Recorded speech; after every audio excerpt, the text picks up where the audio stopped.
Hey friends! When I'm learning about a new food culture, I oftentimes don't reach for a cookbook first.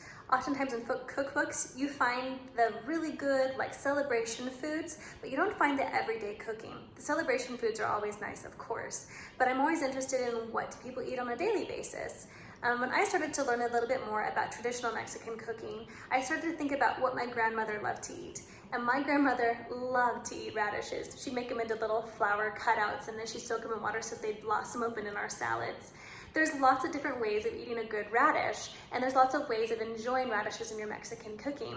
One way is escabeche. You'll find it in almost any good Mexican restaurant. There's always a little section for some pickled carrots, radishes, pickled jalapenos, and those never should be passed up. They're so flavor packed and add so much to your burrito or taco. Check them out, but until you can check those out, try out this recipe and eat it at home. All right, first I have washed all my vegetables and I've just kind of cut off the stems. For my carrots, I don't often worry about peeling them. As long as I've given them a good scrubbing, then I'm not too concerned about it. Next, I'm going to take each vegetable and I'm just gonna pass it through my mandolin here to make sure it gets nice and thin. So as you can see, it's just kind of, it's pretty quick. And I'm just gonna pass through all of these and we'll get to the next step.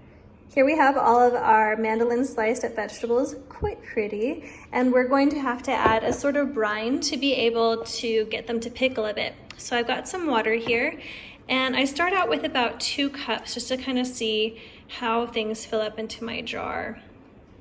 And then in the air release, and I can see I don't need to use all of that water right now. So we're just gonna set that to the side. We do need to make sure that we get some vinegar in here.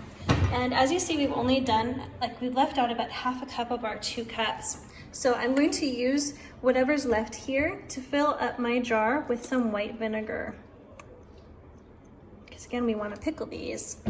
And then I'm going to take some garlic and I'm going to just give it a little bit of a smash to get the flavor out a bit more. Thank you. Thanks, baby. We're not doing pies, we're doing escabeche. I'm gonna put that in like this, and then I'm gonna grab just like about a teaspoon's worth of some black peppers. I'm going to grab a bay leaf, and I gotta make sure I get in some salt too. Now there's different schools of things, sorry. Different schools of thought say you need to, get the salt melted in there, and so you need to cook it up first, and you can do that. That won't be wrong at all. But you definitely, I found you don't have to. But lastly, I'm getting an airtight lid on there, and I'm gonna give it just a good shake. And make sure that the salt gets dissolved, the flavors kind of get mixed around. Right, lastly, this escabeche just goes in our fridge, and we're gonna let it sit there for about 2 to 4 days to get all those flavors kind of together and vinegared really well. Really, I could probably eat it by the end of today, but I'm in no rush, and it gets better and better by the day. It'll last about 2 weeks. The radishes will start to kind of get a more pungent smell after they've been in there a little bit longer. So just be aware of that and keep an airtight lid so you don't have to smell it. But man, will it taste good. Enjoy.